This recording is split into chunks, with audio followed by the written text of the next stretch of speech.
Honorable Mao, can you come over this side after signing? Yes. Can we finish the signing, then you come up with your procedure?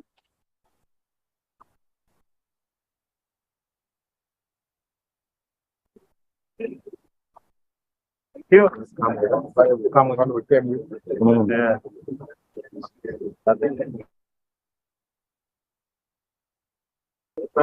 Okay. Yeah.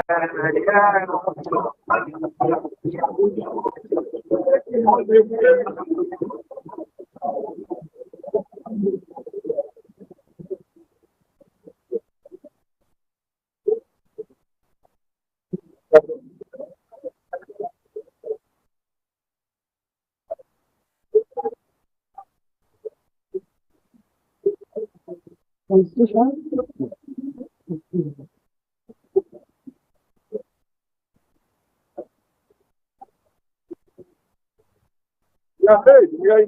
Honorable Mao, the Minister of Justice and Constitutional Affairs, you are most welcome to the 11th Parliament. Your appointment comes at a time when this House has been demanding for establishment of review of the constitutional review. And it's more historic that we have somebody from opposition as the Minister of Justice and Constitutional Affairs. And in addition, we have issues of human rights. We have issue of prisoners that have been in the prison, political prisoners. It is good you've come at this time, and we hope to get the best out of you. Here is the constitution that you've sworn to uphold to help you in your day-to-day work, and the rules of procedure to help you in your day-to-day work. We wish to congratulate you upon your appointment, and you're welcome to the 11th Parliament. I give you, the Prime Minister will give you where to sit.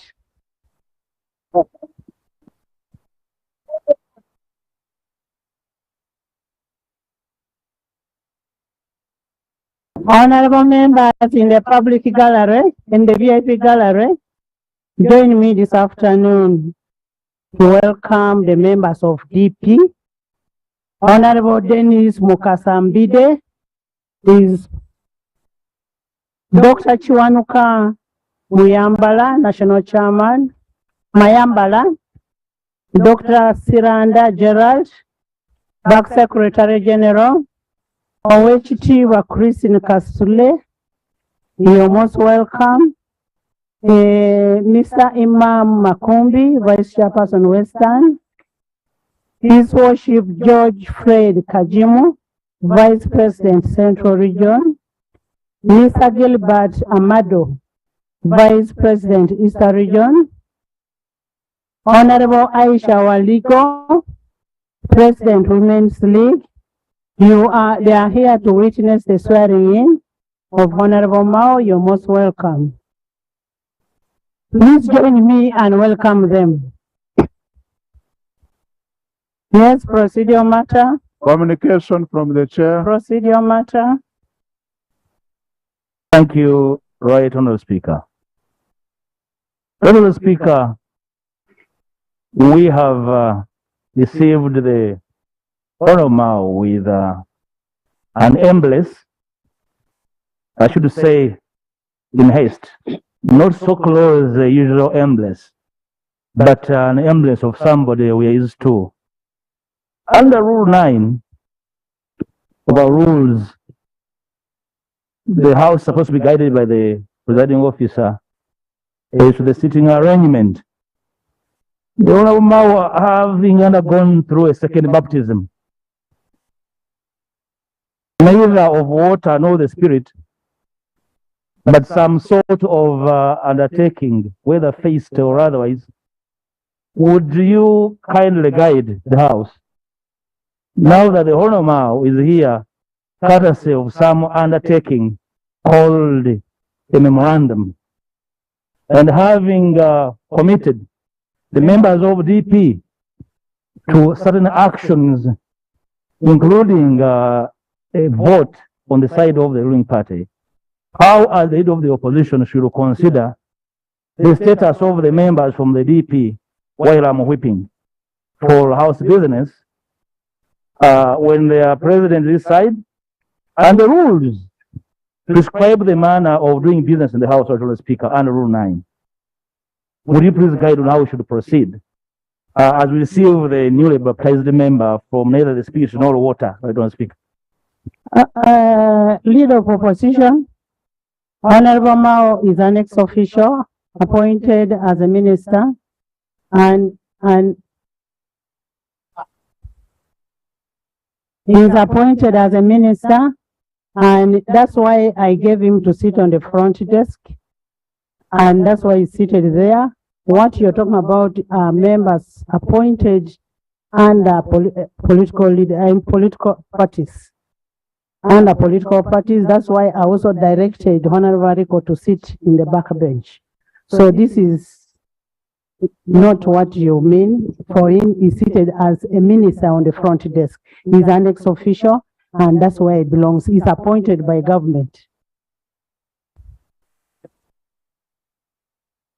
Unfortunately enough, Honorable Leader of Opposition is a member of Appointments Committee, and was the one who was even a lead counsel for Honorable Mao, and he was very happy that we are having a sober-minded person in that position. Those were his remarks. Communication from the chair. Yes. Madam Speaker, I want to thank you very much for your ruling. Unfortunately, the unprecedented nature of this matter is that you have the DP president on the NRM side and his members on our side, but including the whip of DP. But Madam Speaker, since you have ruled, we will now learn to live with it.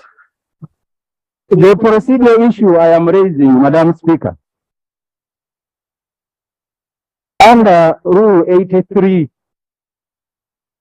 this Parliament is a house of decorum.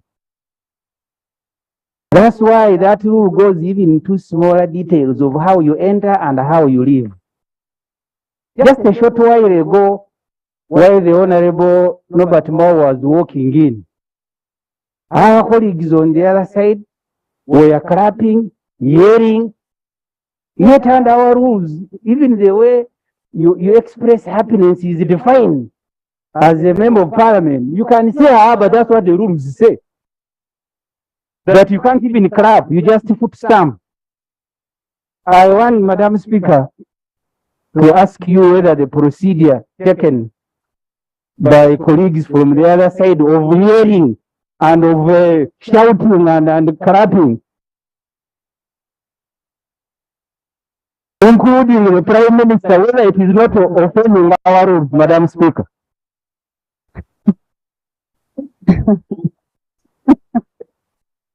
Honorable members, can we have an order in the House? The agreement that Lob was talking about, as Parliament, we are not privy to it, and we cannot go by what Lob was talking about. All we have is a person as a Minister of Justice and Constitutional Affairs. Can we go to the next slide? Communication from the chair. Honorable members, I wish to welcome you to the 12th sitting of the second session of the 11th Parliament, and I welcome the two members. That's Honorable Mao Norbert, Chairman General, and I welcome Honorable Rico, MP of Soroti City East. Welcome to the 11th Parliament. On a side note, this weekend was a catastrophic. One of our people in Elgon Heavy rains triggered flooding, landslides, and killing so many people. So many are displaced. We will at a later time hear from the minister, Prime Minister, who has been to Mbale. I urge also executive to establish the reliable disaster early warning systems to save the lives of the people. I remember last week, Rasta was talking about this same thing. And he said, we are going to have a problem. We also need to scale up on the climate change adaptation and mitigation intervention for sustainable development. May I ask the House, therefore, to observe a moment of silence for the people we have lost in Bugisu region.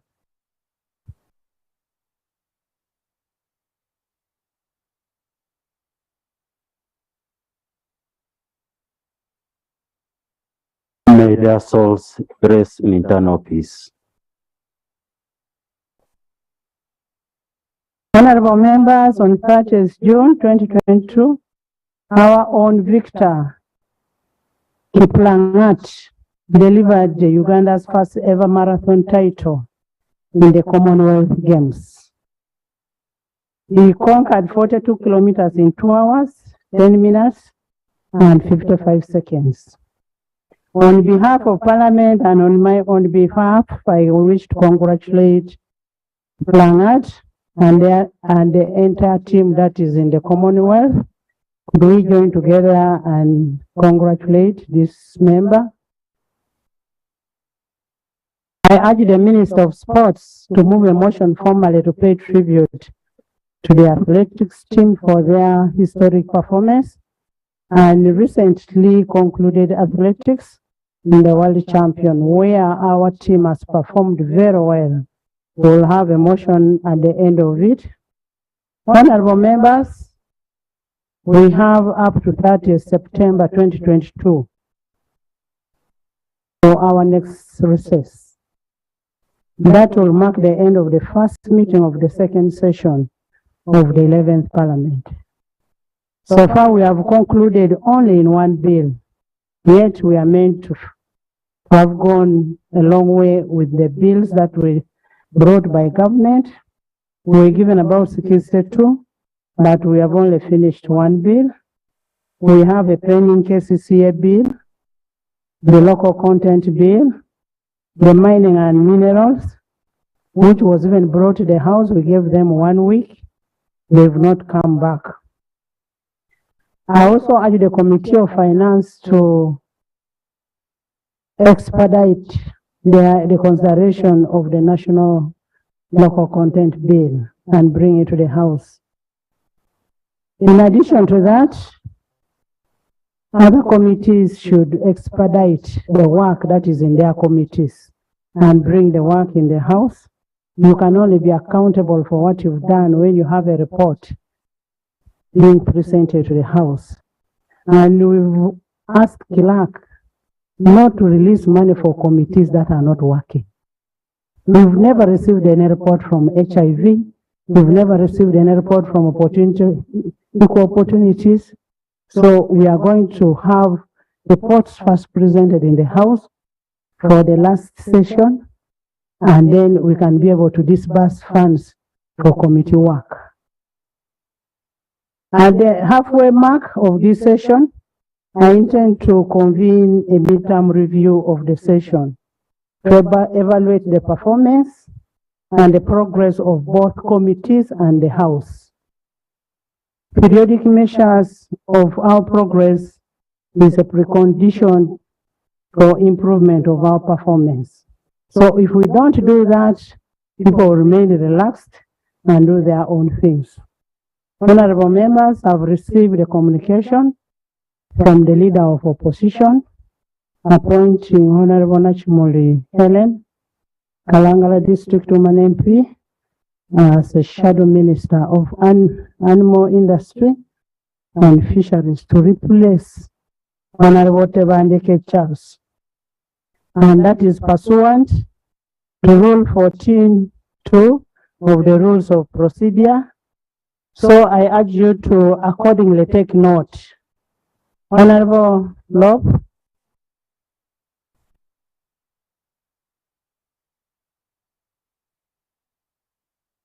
Right Honourable Speaker, thank you for your indulgence.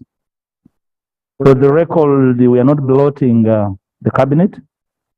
We are replacing one member with another to enhance our efficiency. In the same breath, Right Honourable Speaker, I communicated the appointment of the Honourable Frank Katabazi as the new Shadow Minister for East African Community Affairs, replacing the Honorable Gilbert Olanya, who is going to be redesignated, and that should be done by the Opposition Chief Whip when the Speaker grants leave. Right Honorable Speaker. The Honorable I've not received that letter, so I'm not aware of that one. I only received one. So you will designate when I receive a copy. Thank you. Thank you. Congratulations, Hero. Matters of national importance. Procedure. Thank you, Right Honorable Speaker. There's a procedure matter, then you will come. Right Honorable Speaker, I rise on a procedure matter on your communication. Right Honorable Speaker. Right Honorable Speaker, it is very sad that we have again lost our brothers and sisters and many people in Mbale in the very unfortunate incident that happened, I think, 2 days ago. Right Honorable Speaker, this is not the first time we are having this challenge as a country. It is not the first time, it is not the second time, it has been happening many times in the different regions. Therefore, the procedure matter I am rising on, we need to be procedure right for us as Parliament, since the Prime Minister is here today.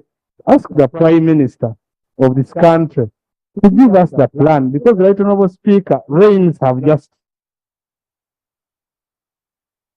going to be too many. Right Honorable Speaker, wouldn't it be procedure right to ask the Prime Minister to give us the strategy and the plan that the government has to prevent such disasters from continuing to happen in our country and to continue losing such lives continuously? Honorable Silwan, you're raising a procedure on my communication.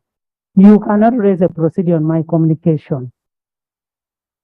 You Much obliged, Right Honorable, maybe, but I just wanted to seek your indulgence.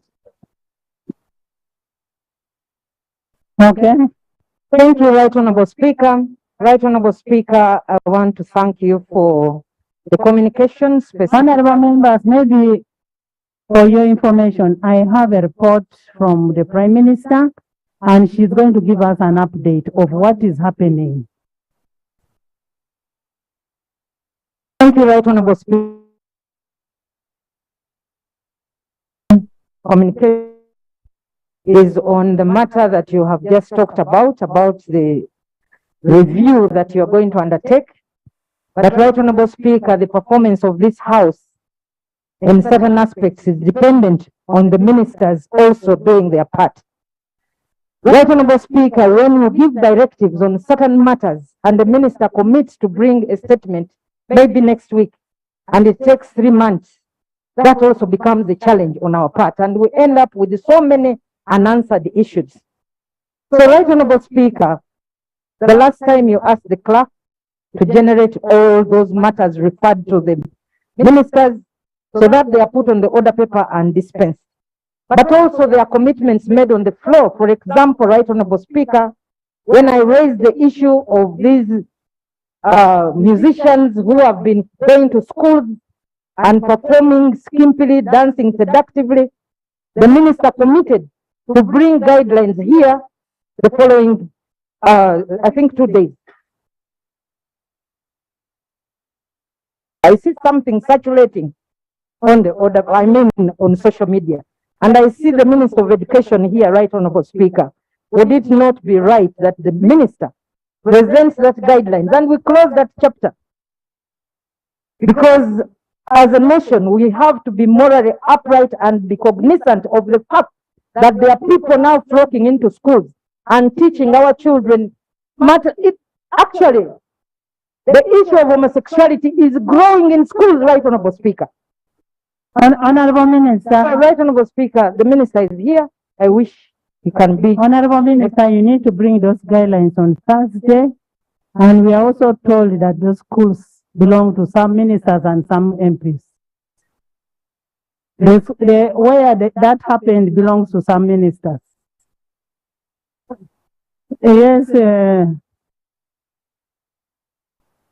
Thank you very much, Right Honourable Speaker. Right Honourable Speaker, I raise in relation to Rule 25 of our Rules of Procedure. I have observed, Right Honourable Speaker, that after your communication, there is a struggle to catch your eye.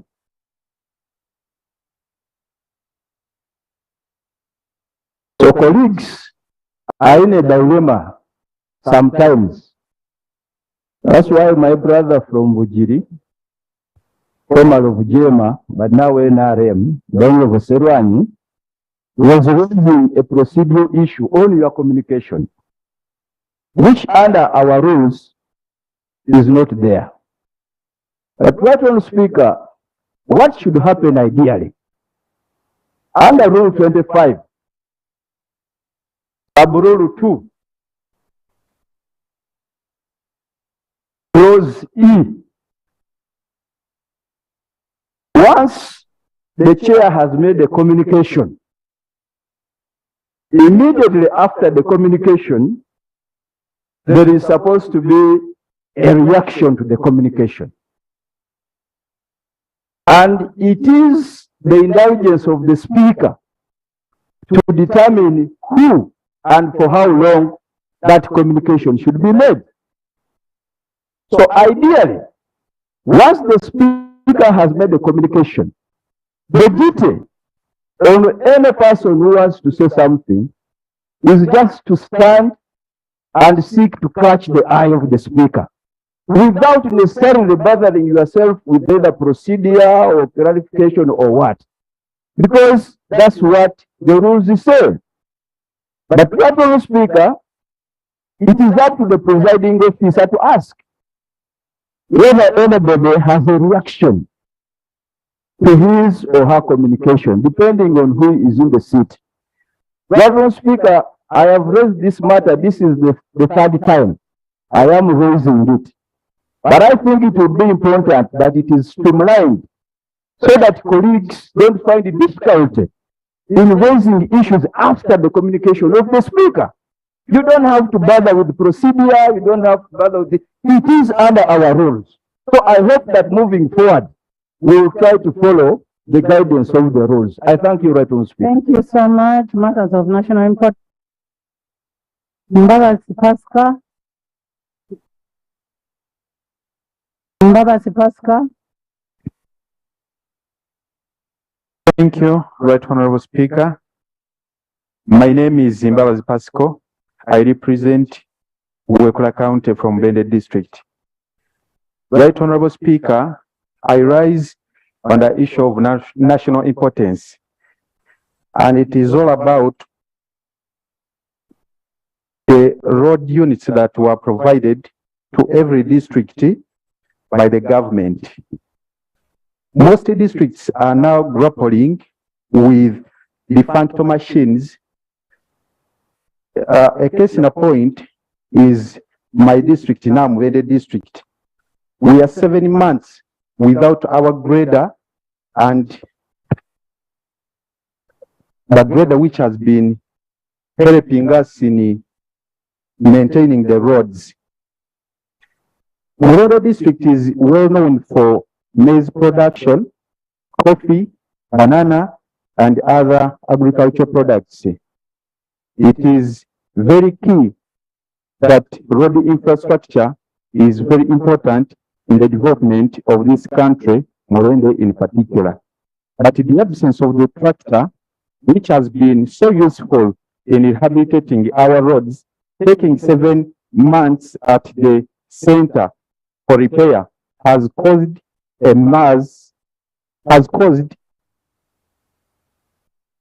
the district to lack good roads.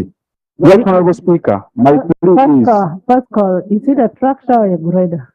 a grader. Okay. Now 7 months, we don't have it in the district.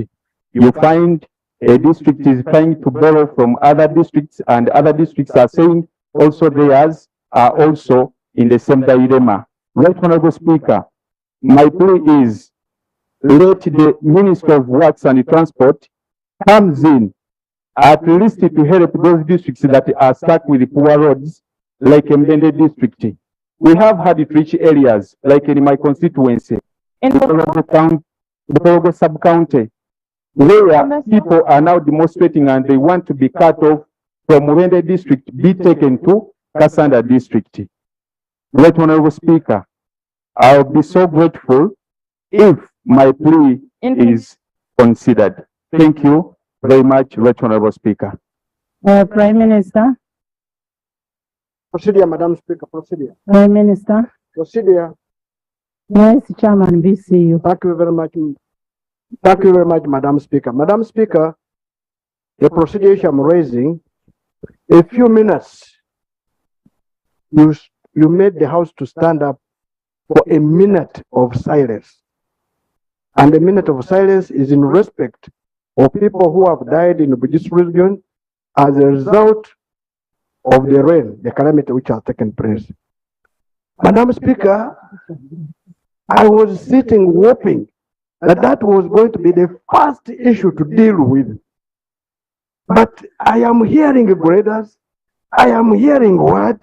Madam Speaker, wouldn't it be procedure right that we deal with the issue of the people who have died and are yet to die because of this rain which is in place? Honorable Nandala Nathan, the Member of Parliament of Budadiri West. I have a document. The Prime Minister is going to be led by Honorable Karim, the area Member of Parliament, and the Minister is going to give us a report on that. And it is the next item. Kindly don't take over the powers of the Speaker. Prime Minister.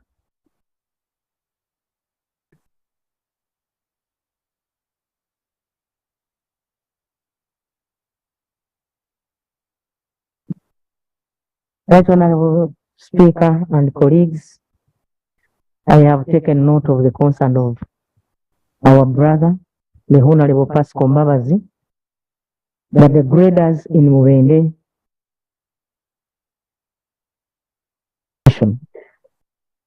I will direct the Minister in charge of works to go and make sure that these graders are repaired. Thank you so much. Thank you, Honorable Karim, Honorable Musila, John Faith, Sasaga. Thank you very much, Right Honorable Speaker. Masala Karim, the Member of Parliament representing Industrial Division, Bale City. Moving under Rule 25 of the Rules of Procedure on a matter of urgent public importance concerning the torrential rains and the floods that occurred in Mbale City and neighboring areas. As you're well aware, and in this Right Honorable Speaker's communication, these floods began on the 30th of July, 2022. And so far, about over 20 bodies have been recovered, and we expect the numbers to grow because the water levels are just going down. So anytime from now, I believe we'll be recovering more bodies. Right Honorable Speaker and Honorable Members, apart from the loss of lives, very many people have been displaced in thousands, because I was in touch with the LC chairpersons, the LC ones, and the leaders at the city. We've so far counted about 1,200 people who are displaced, and we expect these numbers to go up because we've not yet reached some of the areas. A lot of property has been destroyed, as you've been seeing all over social media and everywhere. What you're seeing is what is actually happening. People don't have houses. So our people literally don't have where to run to for help, because we would house some of them in these areas, but the areas where we would push them to go for help have been destroyed. The industrial park, which serves the entire eastern, has been submerged in water, and it employs people, very many of our youths and many of our people, and we expect more problems to arise from the unemployment that are being caused by this catastrophe. Many of the roads in the area have been cut off. Some of the bridges have collapsed, and right now, as I speak, the city is not in capacity. They are not able to sustain, given that they were given 30 million shillings for the road fund, which one of the roads. In conclusion, my prayers, Right Honorable Speaker, one, the Office of the Prime Minister urgently deploy an effective machinery to help the people of Mbale who are currently struggling. You've been seeing, it's the local community that is trying to fight hard. I contacted some of the colleagues in the UPDF, and they're also having issues because the military barracks, the 3rd Division in Mugema, was also affected by the water, and some of the victims among the dead bodies, they are UPDF soldiers as well. So we are facing hard times. Two, but the Office of the Prime Minister urgently supplies emergency relief in terms of food, medicine, water, beddings, and temporary accommodation for our people. I have a very big slum of Namatala, which has over 50,000 people, and as I speak, they don't have any drinking water, because when the floods came, they contaminated the water that these communities survive on, so we don't have water at all, and people don't have where to sleep. Thirdly, that the Office of the Prime Minister urgently provides financial assistance and the ones that have been affected. People have bodies still stranded in the morgue because they don't have money to actually go and claim these bodies and bury them, give them a decent send-off. So I'm requesting that the Office of the Prime Minister urgently expedites this process. Fourthly, that the Ministry of Works and Transport urgently repairs the roads and bridges that have been affected and cut off, because now movement is a problem. I was up in Bomboi, part of some of the roads have been cut off. There is a bridge that had helped the community repair. It has completely been washed off in Mototo, so we are still facing a very big challenge with transport and movement. The other issue is about the resettlement program. I'm requesting the Office of the Prime Minister to fast track and ensure the safety of our people, because there's a program, but unfortunately, it has not moved as far as we expect, because it was rolled out about 5 years ago, and the plan was to construct about 900 houses, but as we speak, only 100 have been constructed. And with these rains just beginning, we expect that there could be more danger in case the Office of the Prime Minister does not act fast. Lastly, the Prime Minister was there, and we are grateful, but the people were disappointed because we had a lot of expectations when the Prime Minister came, but unfortunately, we were not helped so much. I'm kindly requesting that you speed up, because I know you might be planning to do something for us, but time isn't our best ally right now. Our people are dying, our people are starving, so I'm kindly requesting that you expedite the entire process. Thank you very much. I beg to submit. Thank you. Thank you, Honorable Karim.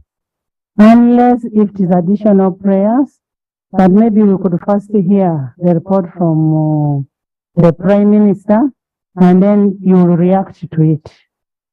Prime Minister.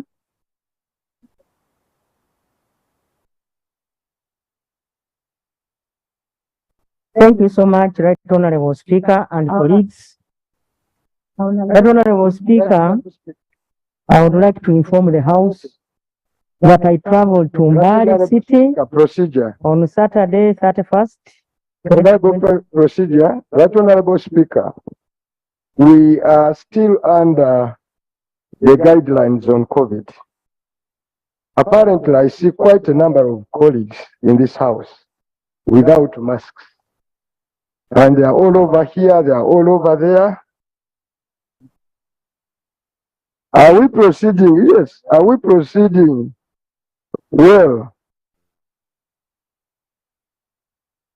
The Speaker, when quite a number of colleagues deliberately come to this parliament without mask, including yourself, you've taken care to mask yourself. So are you proceeding well, right on? They have put on the masks. Those who There don't are have, those without masks, please get out.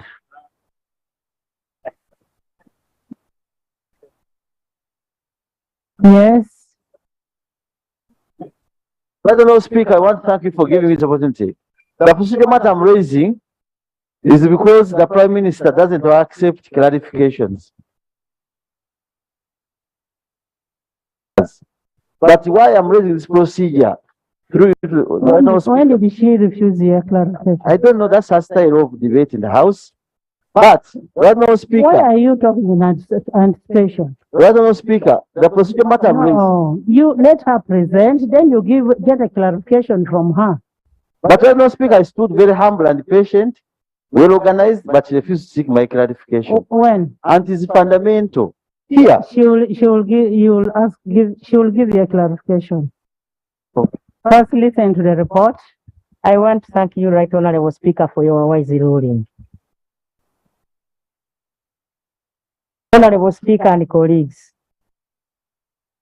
I would like to inform you that I traveled to Mbale City on Saturday, 31st, July 2022, following reports of devastating floods that caused by heavy rains in the night of Saturday 30th, resulting in the overflow of rivers Nabuyonga and Namatara in Mbale district.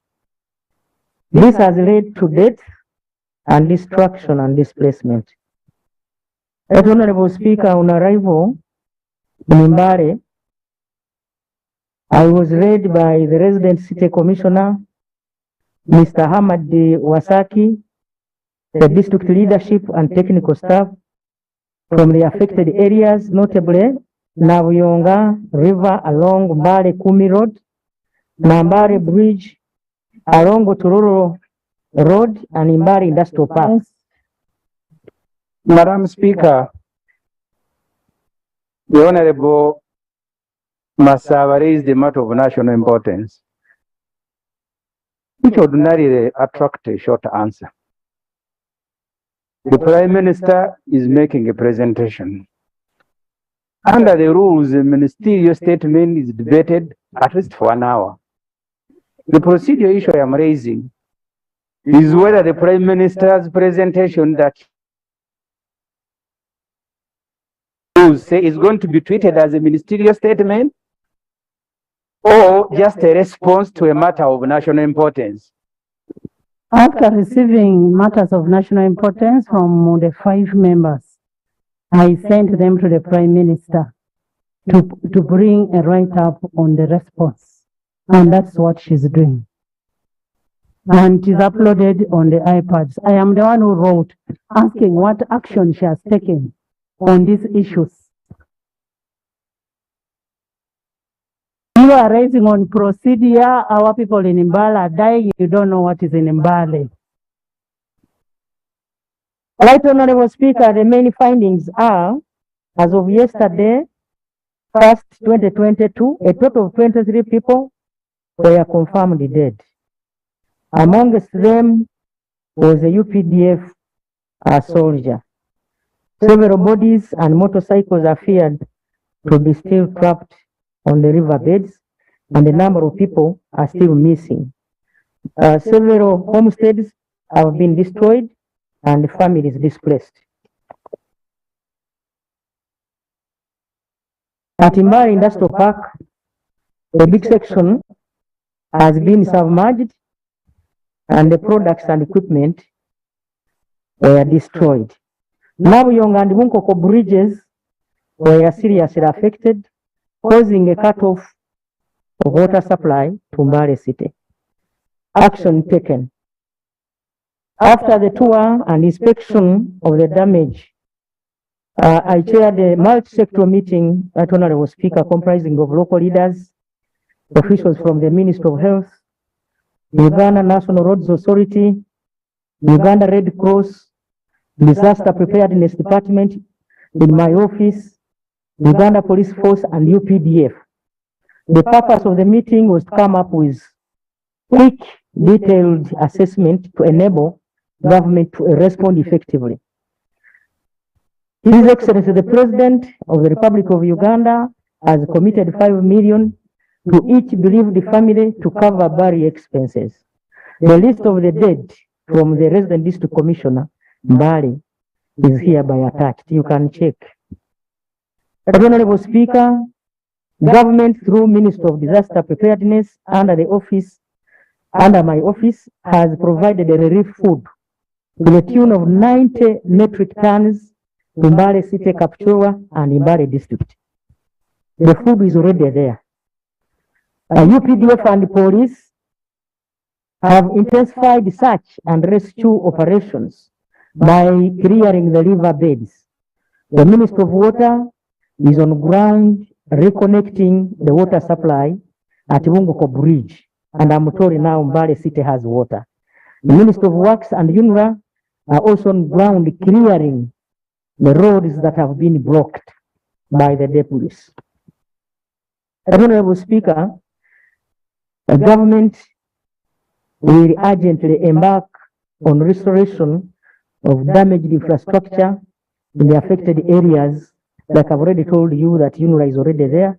There are those other roads that are managed by the district, including the Mbale National Park, Industrial Park. Government has intensified early warning mechanisms using information from the Uganda Meteorological Authority and using the various media channels like radios, TVs, to alert people on the pending disaster since it has just started raining. Police will also set up roadblocks to prevent people from crossing dangerous bridges and other occasions in case of imminent danger. People who have illegally encroached on the wetlands or settled close to the river banks and the forests will be evicted and resettled. The office of the Prime Minister, using engineering, UPDF engineering brigade, is coordinating, as you are aware, the Bulambuli settlement project aimed at resettling identified households at high risk of landslides. This has been going on since 2018. The government has so far constructed and settled 272 households at Bunambutie settlement in Bulambuli district. We have also constructed a health center 3 and a primary school in this settlement. That is approximately 2,500 people have already been settled. Our budget was affected, Right Honorable Speaker, by the floods, as you are aware, last year that hit the country, and of course COVID-19 that affected our budget through budget cuts. 100 households, like my brother here said, from the 5 most landslide prone and affected districts of the Mount Elgon region. Honorable Speaker and colleagues, the settlement process is being implemented in a phased approach, with the first, second, and third phase already complete. In the first phase, government plans to construct 100 houses. Cabinet chaired by the President yesterday extensively discussed this matter and came up with short, medium, and long-term solutions. Today, Right Honorable Speaker, I chaired a meeting of government partners to plan and respond to the problem. And they have pledged support, Right Honorable Speaker. Right Honorable Speaker, I have attached the number of those people who are affected and those who are dead. You can check on that list. I don't need to read it. Government has so far done the following. In Ulambutie, we constructed 101 houses in the first phase, with pit latrines, kitchen. We constructed 140 houses in phase 2 and 22 houses in phase 3, and 32 houses are under construction in phase 4. We constructed Ulambutie Primary School within the settlement area, recruited a head teacher and staff for the primary school. We have constructed the health center and it is fully functional. A market is to be constructed within the settlement area. The process to give the settlement a town council status is ongoing in the Ministry of Local Government. Honorable Speaker and colleagues, we are also thinking about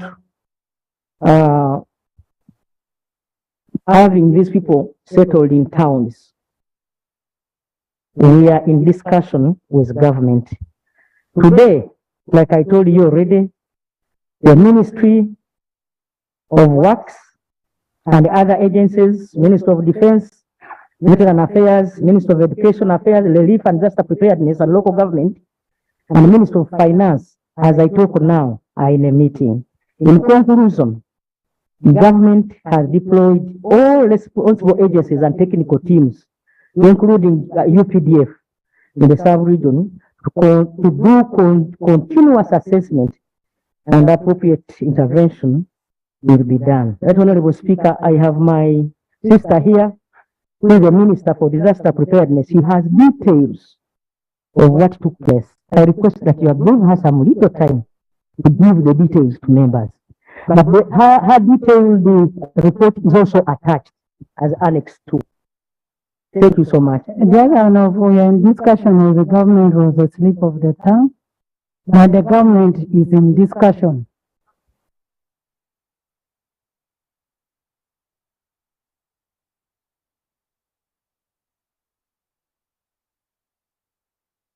Honorable, I will allow all of you to react. First, get the information. Give us the details.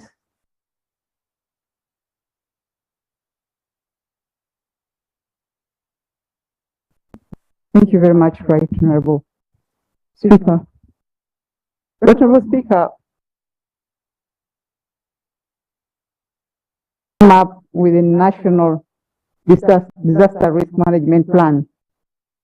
And this plan was approved by Cabinet on the 11th of July, 2022.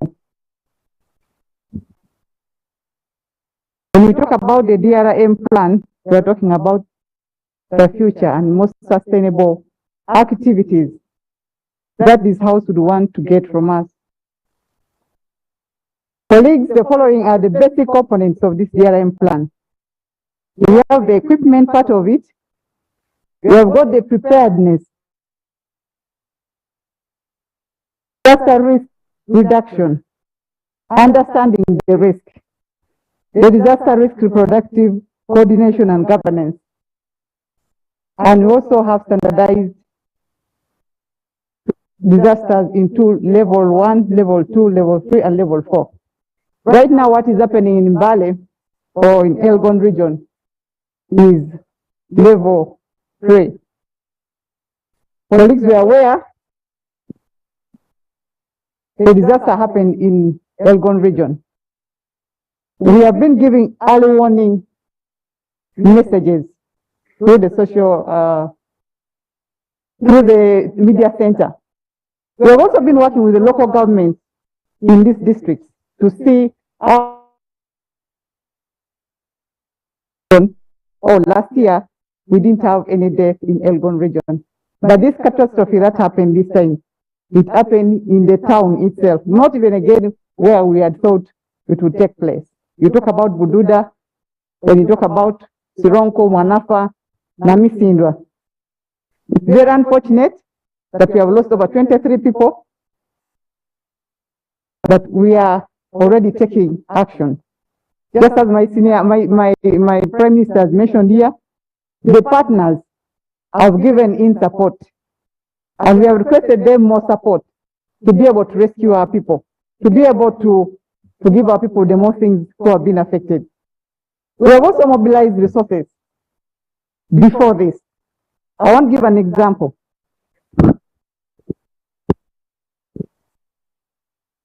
Yes, Madam Speaker, we have received a statement from the Prime Minister and lead of government business. She even gave an outline of what government has done so far. Now a junior minister, after our supervisor has spoken, is repeating one word after another. Madam Speaker, is the junior disaster minister in proceeding well? To begin repeating what the Prime Minister has told Parliament, word by word, instead of allowing members from the area either to give us information or for some of us to seek clarification.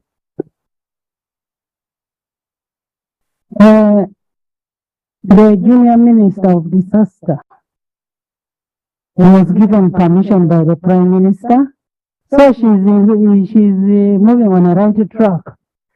Honorable Minister, summarize. Since you are the only minister of disaster. Thank you, Right Honorable Prime Minister. I know my brother Semuju. At least I'm not a Prime Minister. And when I saw him rising up, I knew what he was going to say. So we are used to him. Right Honorable Speaker, I was giving the House guiding that there is a plan that the ministry has already developed, talking about sustainability. Because what my Prime Minister has brought up now is what is happening right now. Tell the House, we have already come up with a plan. It's a 10-year plan. It has been approved by Cabinet. It's going to be brought here when we get time, because we could not do it today. Thank you. Submit. Honorable Minister of disaster, we need an immediate plan. The areas where disaster has befallen are not areas that we even expect a disaster. When you look at areas like Namatala, Nabiyonga, you grew up in those places. Namakwekwe, Maluku, industrial area, those are areas, so we need an immediate plan for them. Honorable Speaker, we have an atlas that has been developed, and it tells us details of the entire country where we have impact on disasters, and it is marked on red, orange, and green. So we know this, and it has been mapped, and we have the map. I can be able to lay it on table next time I'm bringing the Mary, the woman MP. She is a city MP. Yes.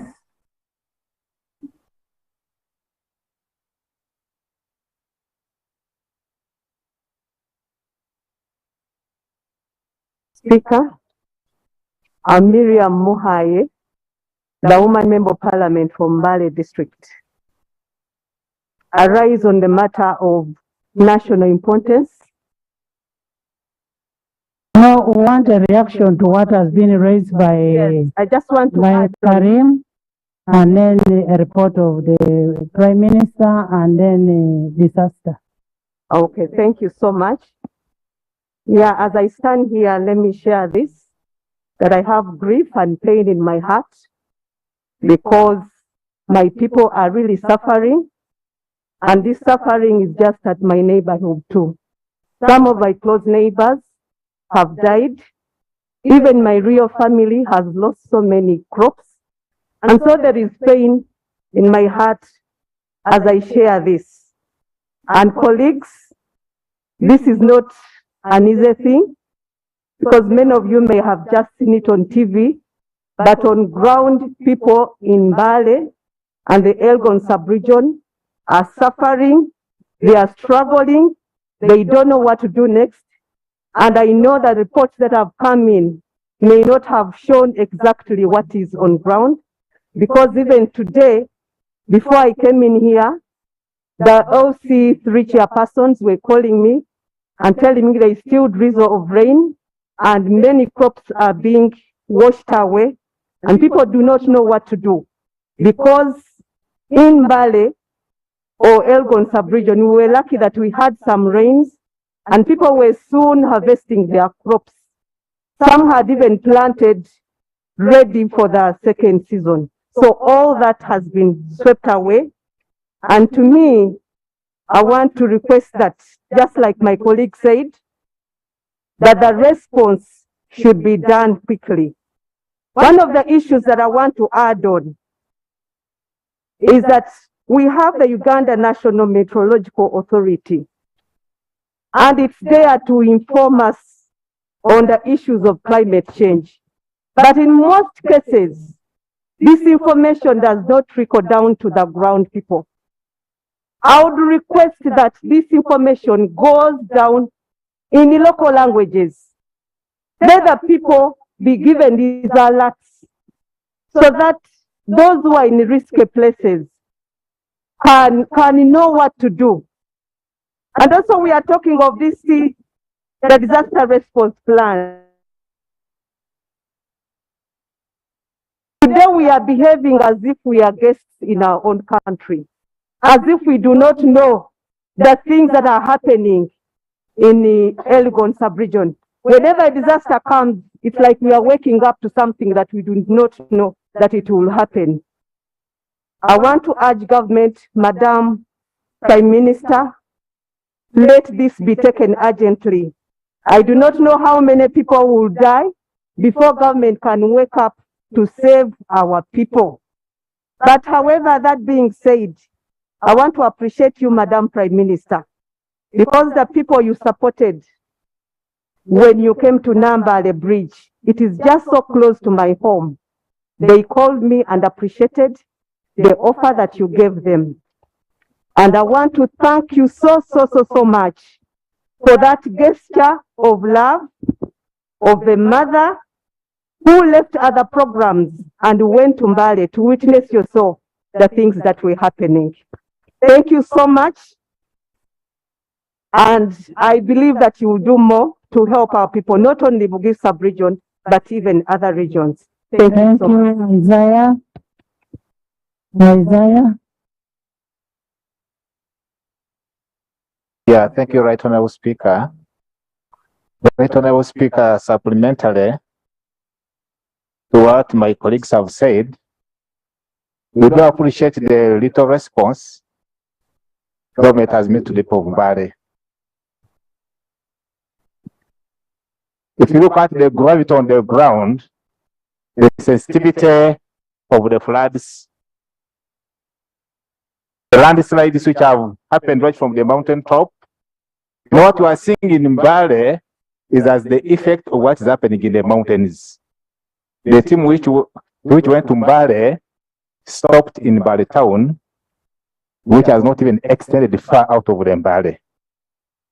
And contrary to what my sister is saying, that no major landslides have occurred and floods last year in Mbale, it is not true.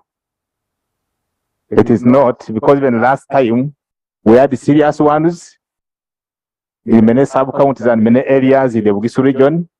If your response has been slow on response at all, you don't have to tell us that they never occurred. They occurred and they never responded. But back to what's happening in Mbale, we could expect a lot of the degree of responsiveness from government. I believe is not all that enough. It's not adequate enough. We could expect government to have responded much more than that, because much as the relief items you have taken, they are ending in the hands of a few people. People affected are very many. And I could encourage, and information from my senior colleague. Thank you for allowing me to give you information, my brother. As you thank the government for deploying teams, such rescue teams on ground, Madam Speaker, those of us that have been on ground, I would like to give you information for free.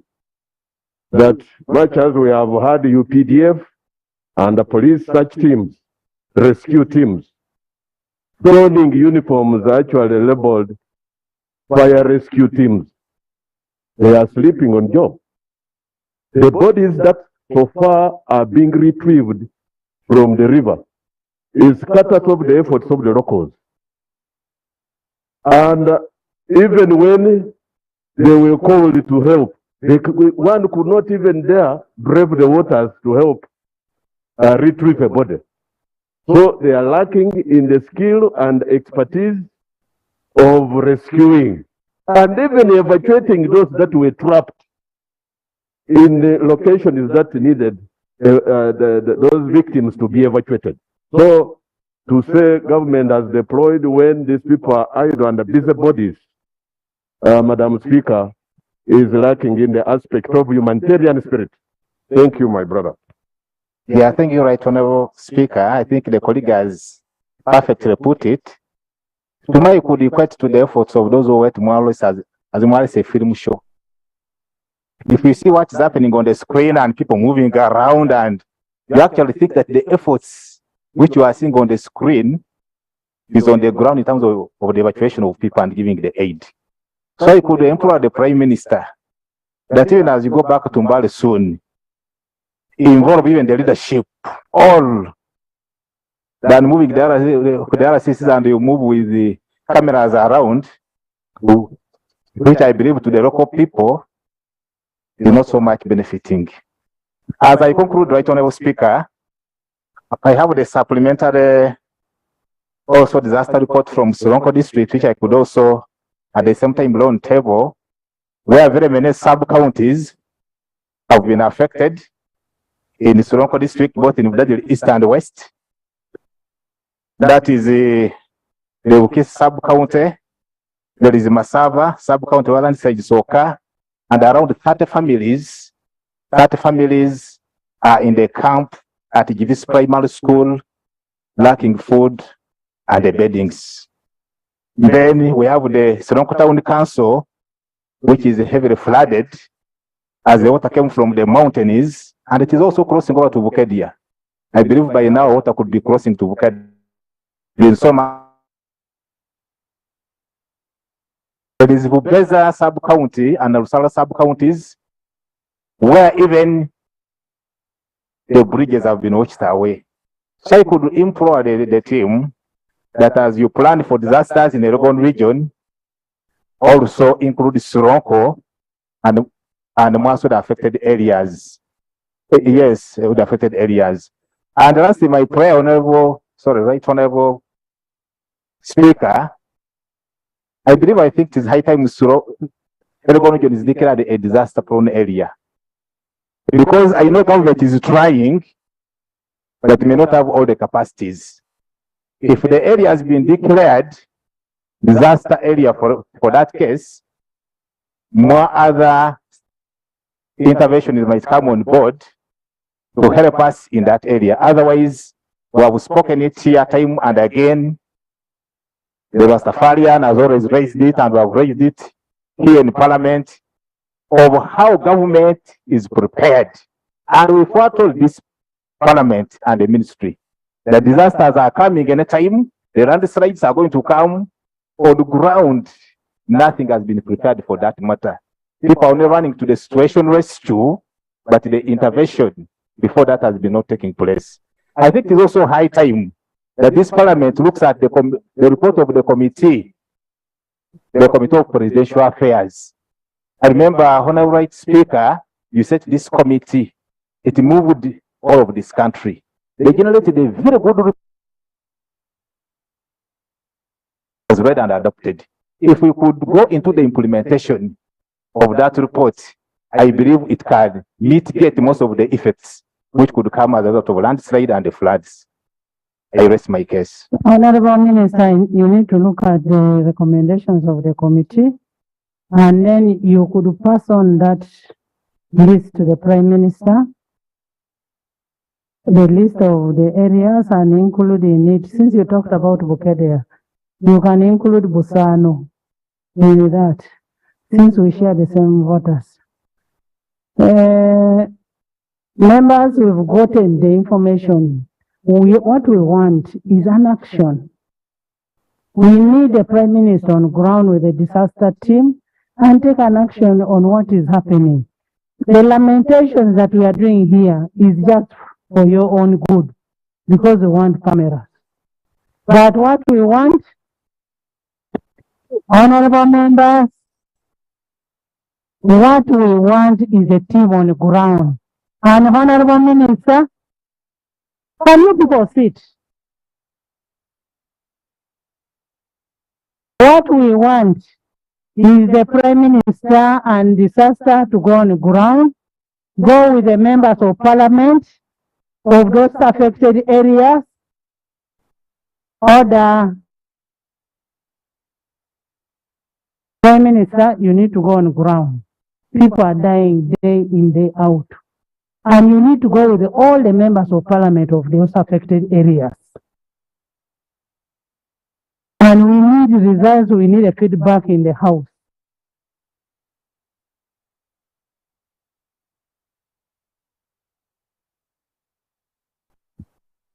Right, Honorable. I want members to appreciate that even before this tragedy happened, 2 weeks ago, I was in Mbale. 4 weeks ago, the president was in Kapchorwa on the same. So members are saying we are just, that will not demoralize us. We shall make sure that we deliver to the people of Mbale. Yet, Right Honorable Speaker and colleagues, we have taken note of the concerns of our colleagues, and we shall definitely act. I promise this government will act, and I promise that we shall handle the issue by issue. Bagala.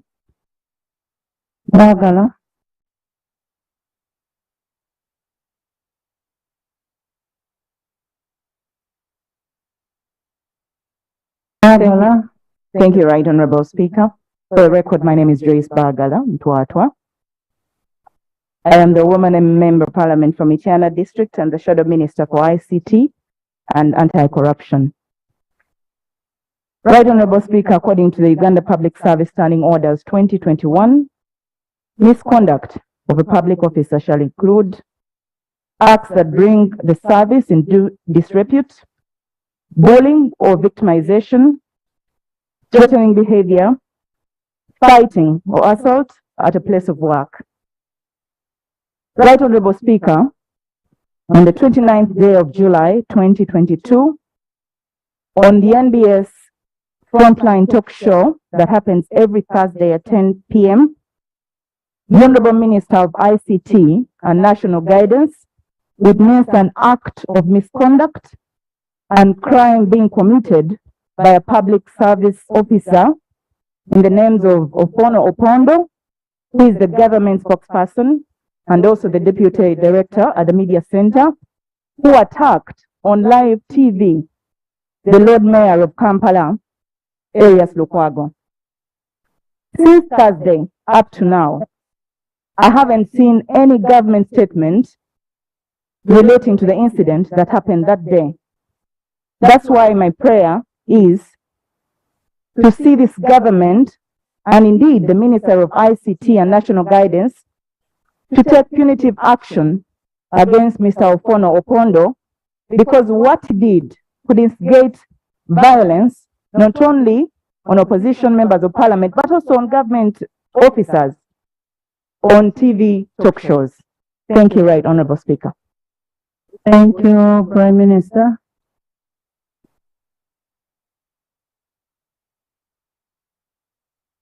Right Honorable Speaker and colleagues, since he has and the minister, and I believe he has the capacity to investigate the matter, I will only inform Parliament what he will have come up with. Yes, no.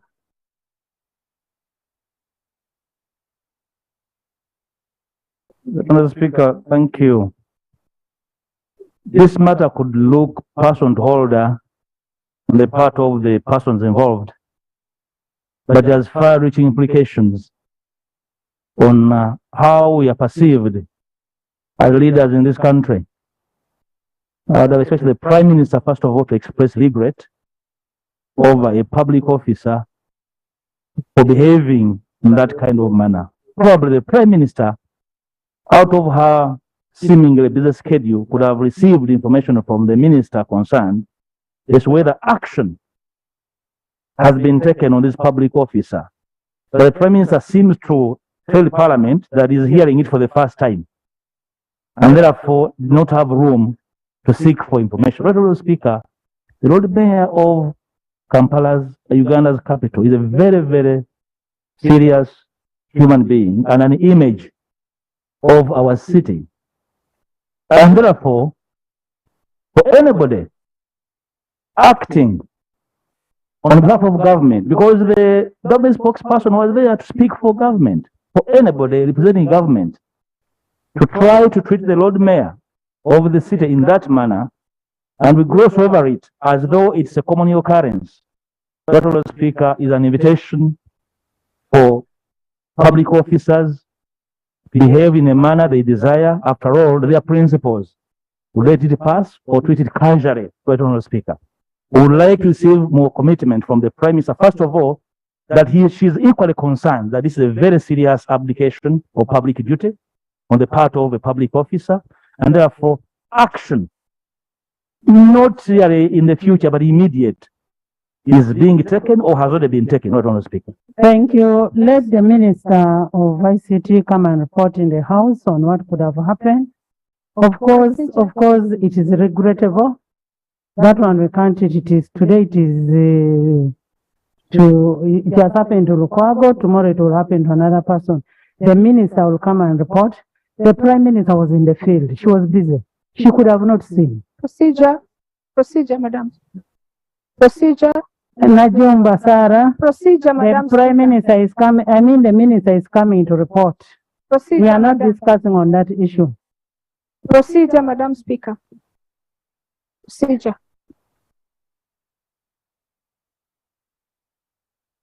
To interfere, but I also have my disaster, and I'm raising under a procedure issue under Rule 236 of the Rules of Procedure, which says the Speaker or a chairperson of a committee shall take all necessary steps to ensure that persons with disabilities are facilitated in their participation in proceedings of the House or its committees.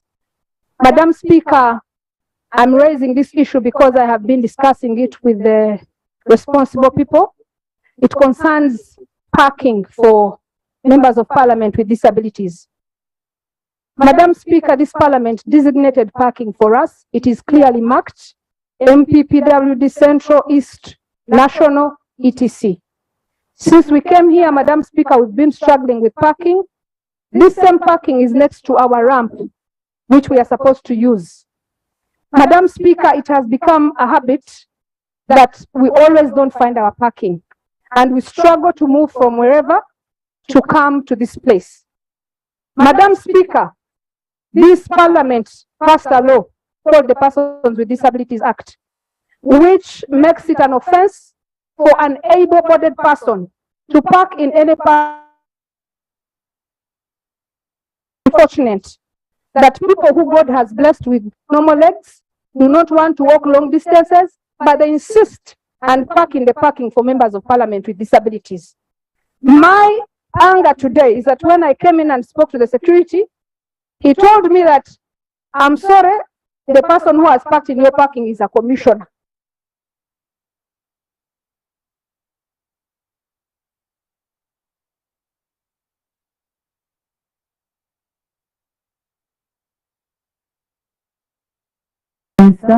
Madam Speaker, I raised on procedure matter. We'll handle it. Madam Speaker, allow me to conclude. Under Rule 9, again, Madam Speaker. This, Madam Speaker, you are supposed to allocate reasonable accommodation for seats.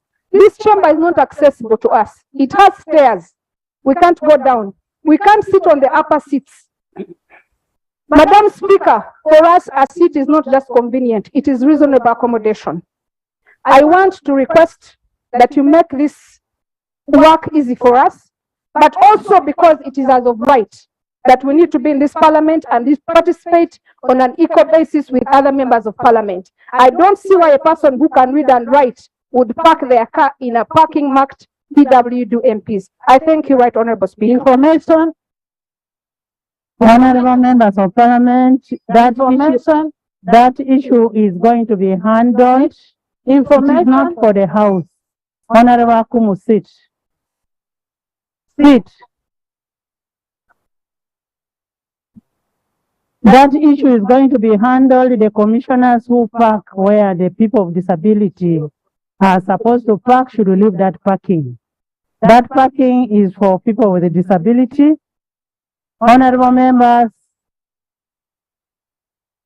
we want to Honorable the Minister of ICT to bring a report in 1 week on what is happening. And then as you do evacuation of people in wetlands, we also maybe wish to ask you to evacuate the investors who are in the wetland. The scene on that road from Valley to wetland. So let's not do it in a discriminative manner. Honorable Najumba. Sarah, next item. Next item. Item 4, laying of papers. Item 4.1, report of the delegation to the IPU 8th Global Conference of Young Parliamentarians held in Sharm el-Sheikh. You have a procedure matter? Yes, Right Honorable Speaker. I was waiting for the clerk to conclude that we do not sound in conflict. Right Honorable Speaker, on Friday last week, I presented a motion to your office and that of the clerk in relation to a matter before this house relating to Rocco Construction Company. Right Honorable Speaker, I seek your guidance on how that motion should be processed so that this house, as decorum, is properly protected. Right Honorable Speaker.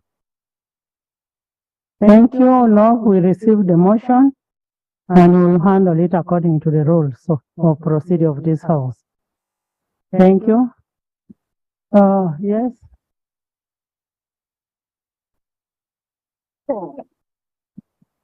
Honorable Speaker, thank you for accepting this procedure matter. A while ago, before the Prime Minister leaves, a member raised an issue on tractors and their districts not having equipment. But Honorable Speaker, there are a number of new districts in Uganda that don't have road equipment. And the procedure matter I'm raising before the Prime Minister goes, before you ask Ministry of Works, how do we know and when will these new districts ever get their road equipments? Because they don't have enough funds. Second, on the same procedure matter, Honorable Speaker, as we talk about the issue of Mbale, it was the same problem that occurred in Kasese. What we are seeing on TV, Honorable Speaker, is that the Wananchi are using ropes to pull out people and vehicles from the floods. But Honorable Speaker, government has seen all these floods taking place. What have they put in place by procuring equipments that can help to retrieve and control these disasters? Because you know, members, this is a force majeure. It will happen. It's an act of God. It hadn't happened. But you want to know whether the Prime Minister, when he's coming back here, is going to inform this house. What are they putting in place in case such a disaster happens? Are we going to be using ropes, tying goats, the way we are seeing it, pulling out vehicles from the waters, or they can procure better equipment? Because they are there world over. That's what I'm seeing through the procedure matter. But because the Prime Minister gave us safety clarifications, we shall continue slowly and humbly nagging her until she accepts that behavior of clarification. Right Honorable Speaker, and brothers and sisters, you are aware that in this financial year budget, we budgeted for the graders of the new districts and the municipalities. This question has been coming here and I have answered it many times. As for ropes, Honorable Speaker, you realized by yesterday the cranes had already reached the site, and now we are using the cranes to evacuate and to open the beds of the river. So it is true that police and the general public, they were rescuing using ropes, but by that time we had not yet transported the machinery to the site. But now the machineries are on site.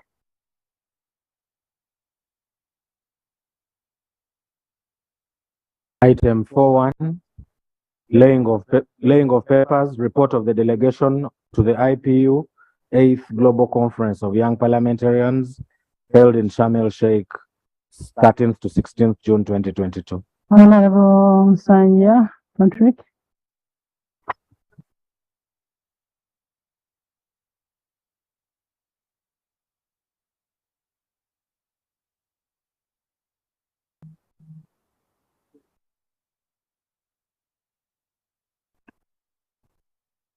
Thank you so much, Madam Speaker. Madam Speaker, for the record, once again, my name is Nsanja Patrick, MP in Tenjeru South, which is situated in Kayunga District. Madam Speaker, I wish to lay on table a report entitled the Report of the Delegation of the Interparliamentary Union, 8th Global Conference of Young Parliamentarians held in Sharm el Sheikh from 13th to 16th June 2022. I beg to lay. Thank you so much, Honorable Sanja. Honorable members, this report is for your information. It will be uploaded for easy access. Please address your minds in the resolution and explore the relevance of oversight undertaking. Next. Item 4.2, the East African Community Bills Understanding Committees. Honorable, Right Honorable Speaker Emeritus.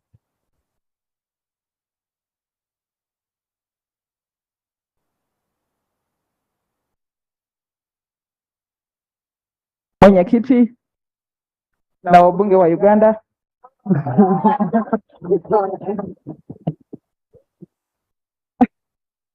Habari za mchana. Bon après-midi. Good afternoon.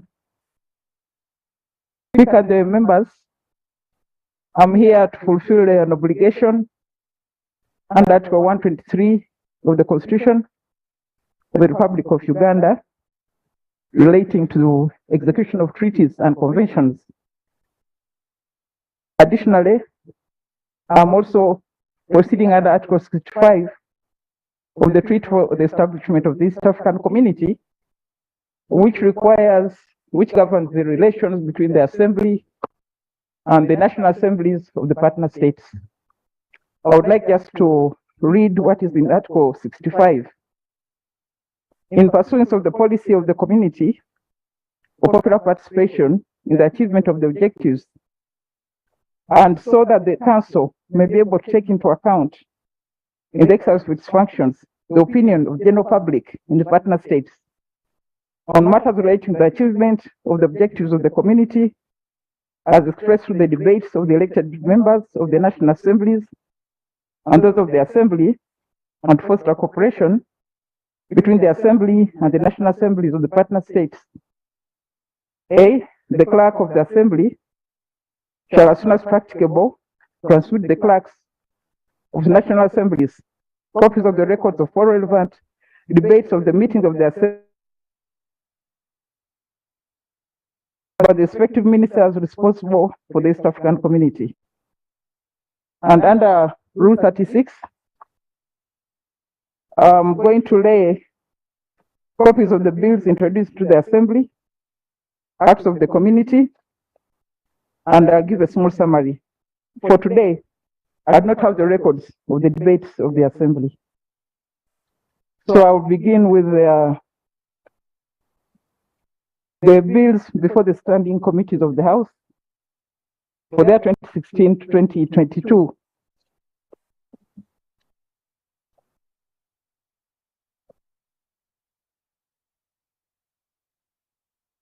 And now we have the East African Community Whistleblowers Protection Bill 2016, the East African Community Retirement Benefits for Specified Heads of Organs Bill 2016, the Community Mining Bill 2017, the East African Community Youth Council Bill 2017, the Community Pharmaceuticals Bill of 2020, the Community Sexual and Reproductive Health Bill 2021, the Community Surveillance and Enforcement Commission Bill 2022, the Community Cultural Heritage Bill 2022, and the Community Financial Services Commission Bill 2022.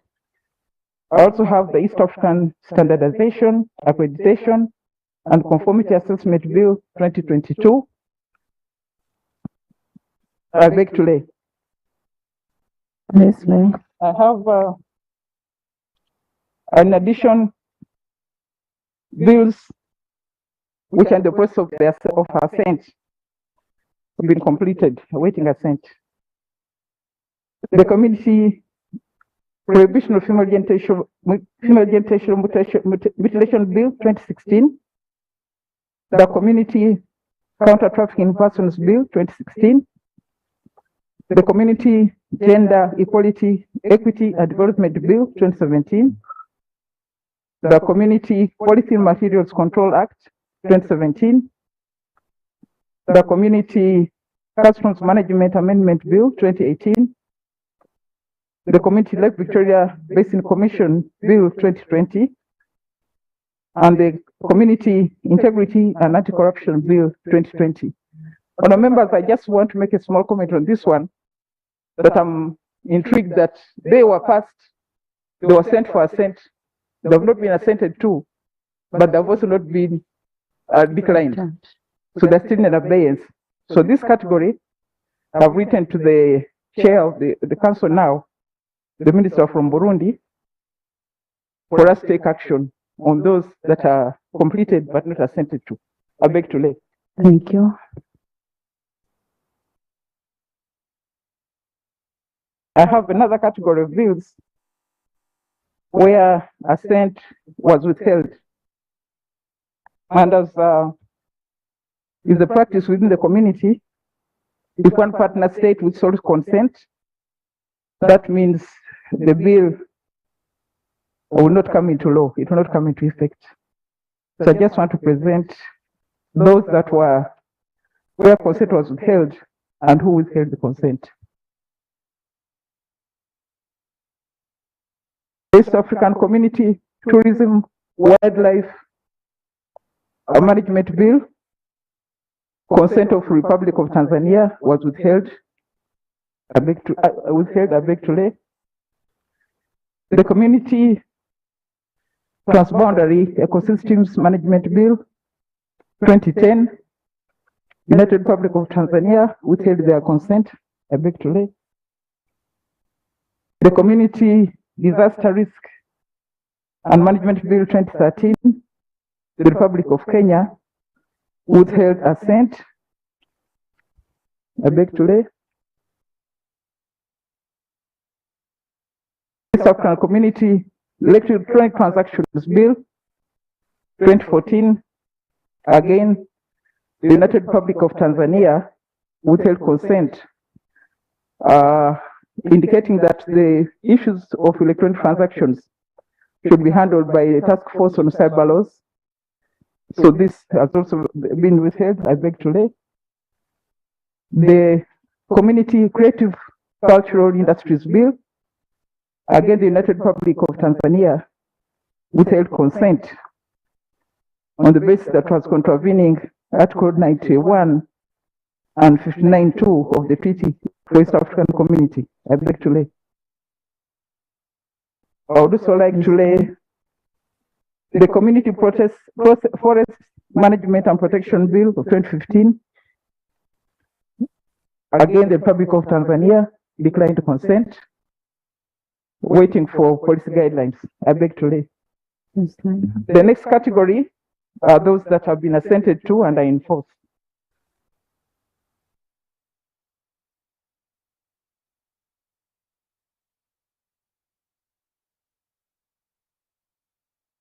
The acts of the Community Act 2003, the laws of the community,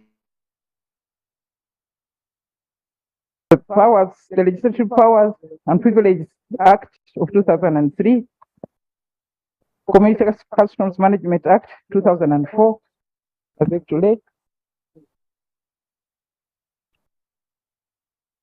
The East African Community Standardization, Quality Assurance, Metrology and Testing Act 2006, I beg to lay. The Community Competition Act 2006, I beg to lay. Customs Management Amendment Act 2007, I beg to lay. The Summit Delegations of Powers and Functions Act 2007, beg to lay. East African Trade Negotiations Act 2008, I beg to lay. The Lake Victoria Transport Act 2008, I beg to lay.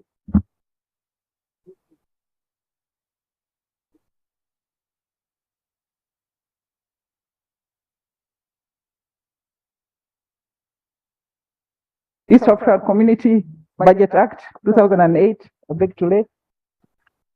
Customs Management Amendment Act 2008, beg to lay. Civil Aviation Safety and Security Oversight Agency Act 2009, I beg to lay. Community Amendment Act 2009, beg to lay. East African Competition Amendment Act 2010, beg to lay. East African Communities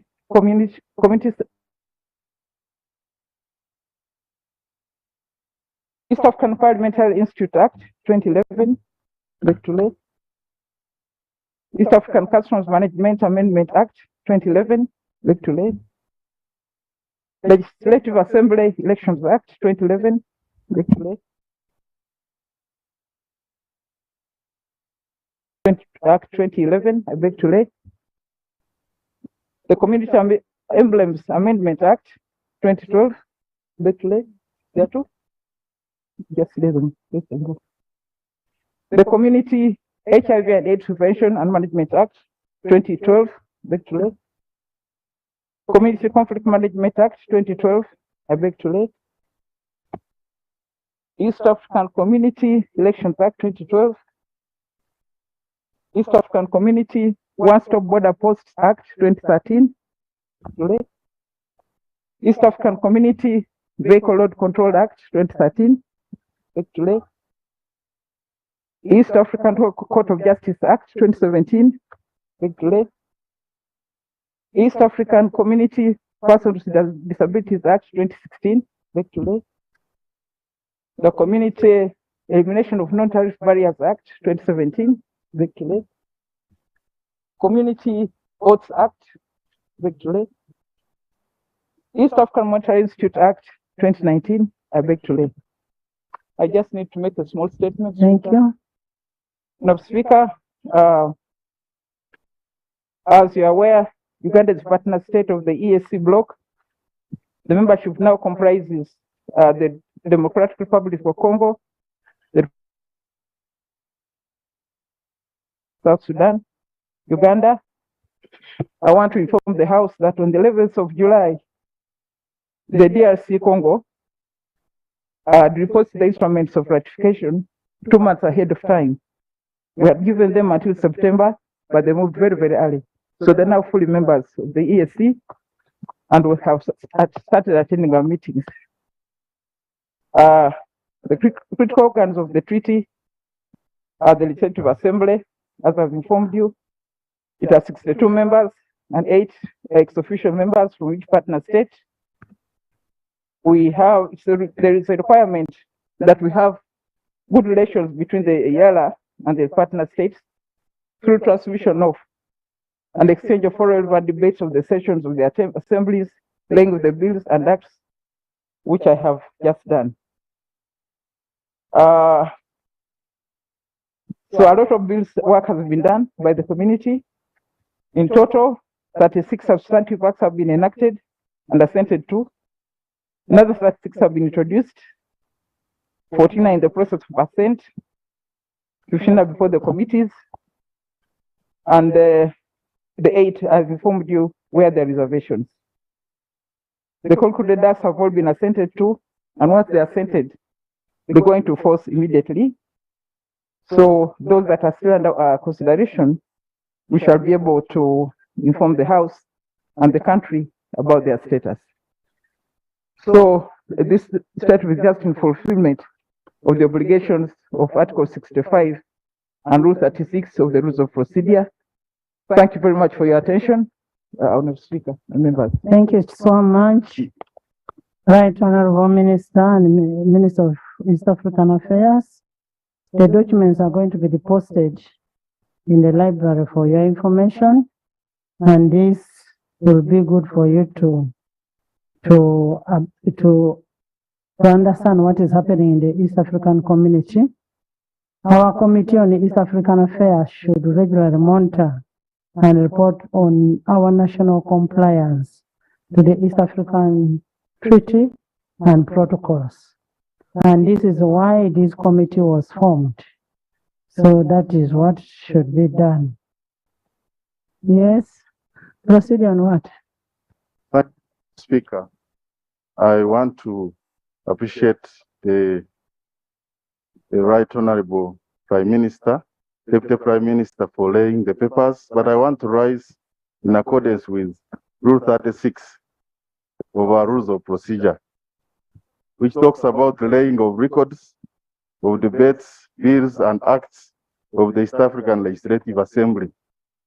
Madam Speaker, according to this rule, the minister responsible for East African community shall within 21 days after the end of every session of the East African Assembly lay on table the copies of all relevant debates, the copies of bills, and acts of the community.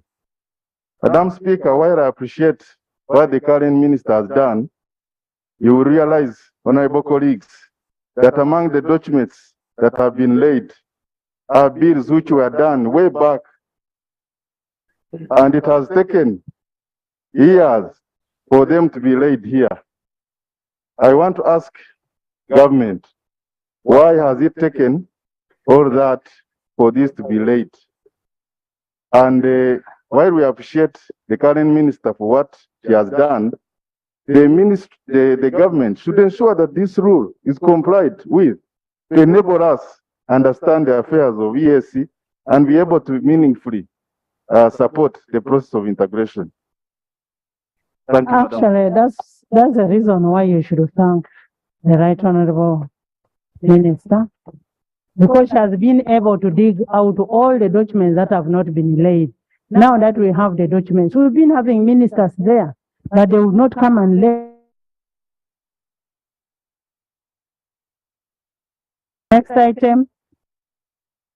Item 7, motion for resolution of Parliament urging government to provide monthly payment to village health teams as an incentive for their role in the healthcare delivery system in Uganda.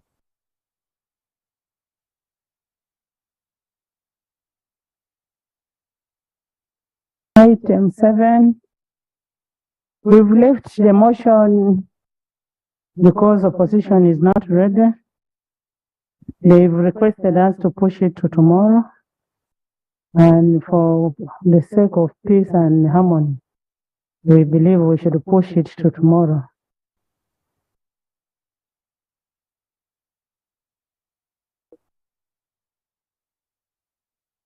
Yes. Thank you very much, Madam Speaker. I also want to take this opportunity when the Prime Minister is still here. Madam Speaker, this is in regard to the independence of Parliament.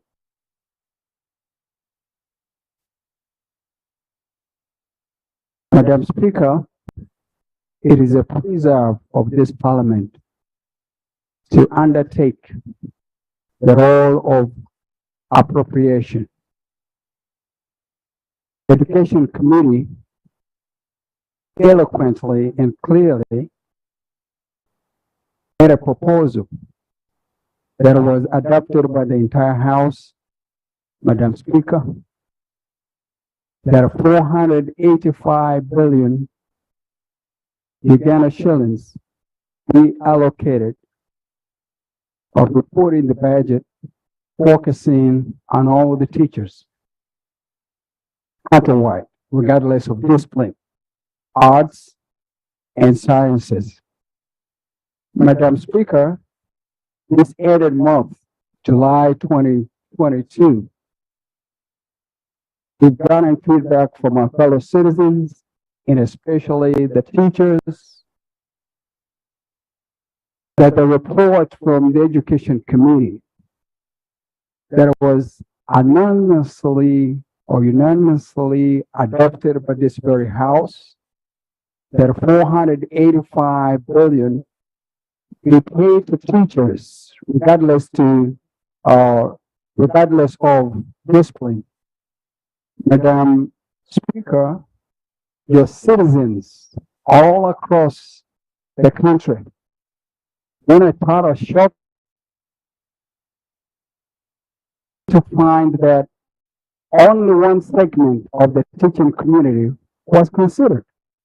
And Madam Speaker, this very House instructed the Minister for Finance that 485 billion shillings be distributed to all teachers across board. Madam Speaker, our Constitution is very clear that when it comes to pay, there should be equity, and that is a constitutional mandate. We directed, Madam Speaker, and the Constitution gives you the power that the moment you direct government, it's not an element of option. Government must follow through the commitment. Madam Speaker,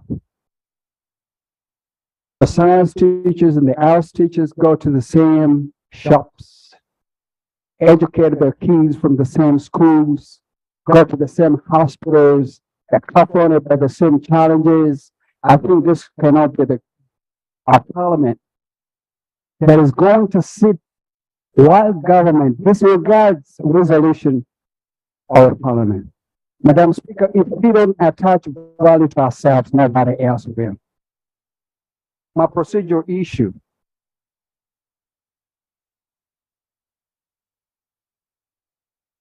Procedural issue, Madam Speaker, is just simple, as crystal, as clear. This parliament has the mandate to preserve. If we as government do not have enough money, this government has the power, the duty, and responsibility to ensure that the arts teachers get their pay in a form of a supplementary if we don't have the money.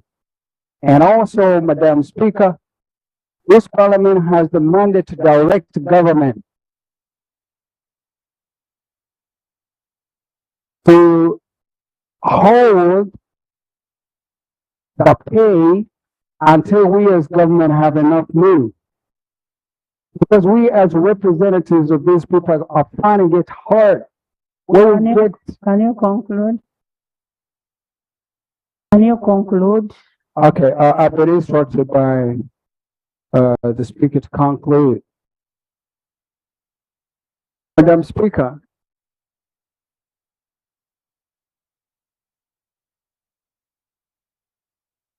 my conclusion is around the fact that especially our brothers and sisters in the teaching community, that if we as government do not have the money now, we can consider that effective July 2022, they begin counting on us.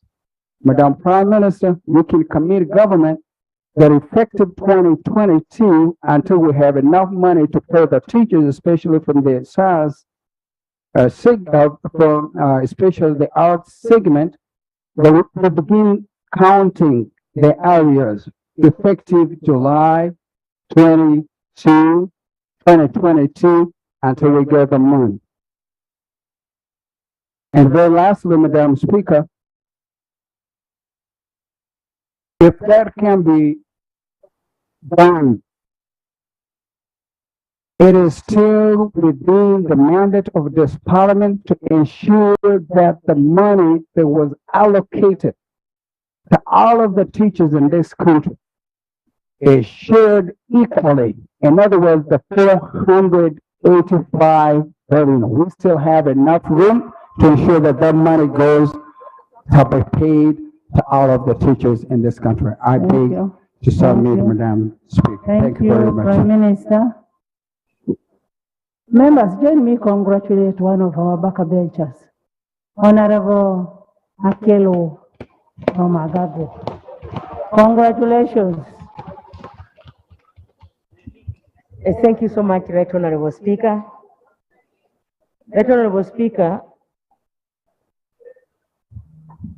you are aware that government is committed to enhancing all salaries of all public servants, including all teachers.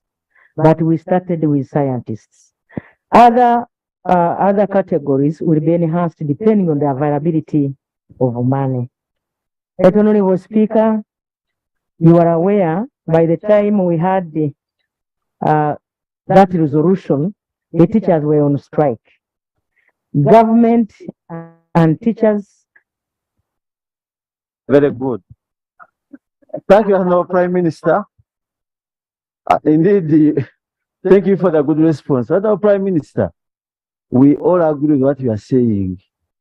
But you know what is going to happen? As we are talking now, Honorable Speaker, the arts teachers are determined not to mark all level PLE and A level results.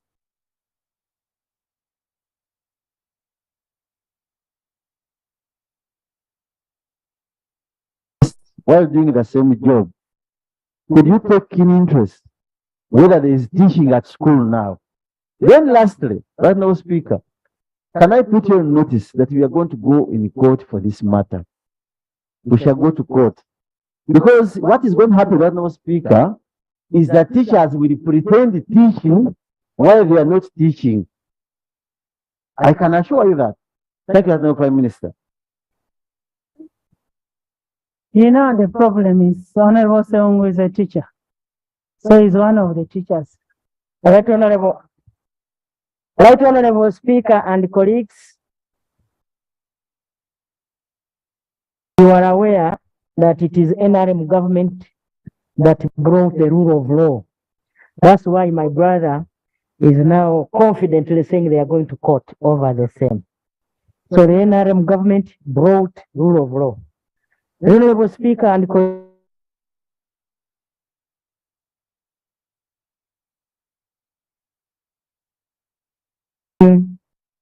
inform you and inform this country and also thank the teachers because we did a verification exercise and we found all the teachers in this country in a class. I want to thank them. Thank you. Thank you, Right Honorable Prime Minister, for giving me this opportunity to seek your clarification. But before I seek your clarification, Right Honorable Prime Minister, I want to thank you. I think you are a very active Prime Minister. I've seen you whenever there is a disaster, whenever there is a challenge anywhere, the Prime Minister is the first to arrive on the scene. That is happening, and Right Honorable Nabanja, we are very grateful that you're doing this, and please continue raising our flag very high. The clarification I wanted to seek, Right Honorable Prime Minister, what is the timeline when are we targeting? For example, if we talk about teachers, when are we targeting to sort out the teachers? When are we targeting to sort out the public servant? Could you give us just some timelines so that we remain not waiting forever, Right Honorable Prime Minister?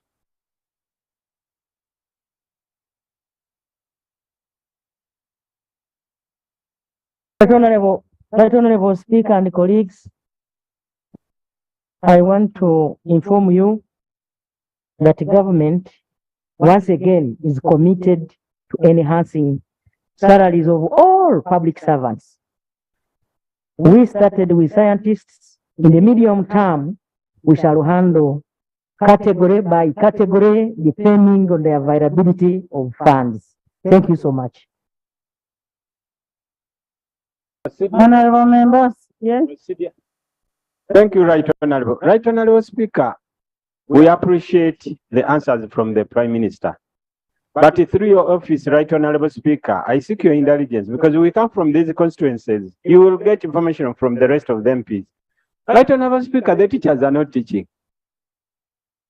So I request Right Honorable through your office to have your Committee of Education send them in the field to come and give you a report.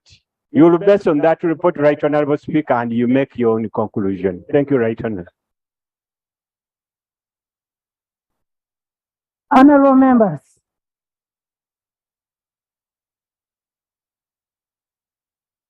Honorable members, the students are going on holiday, and when they return, we will make a follow-up. We'll do our oversight role to make sure that the teachers are teaching.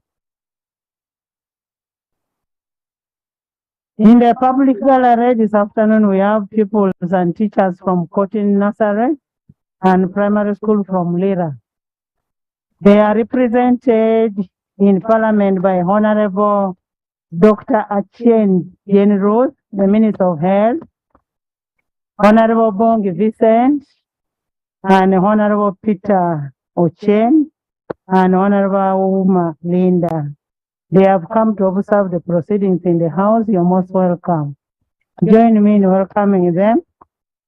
You're most welcome. You gave us very good members of Parliament and maintain them. Honorable, next item.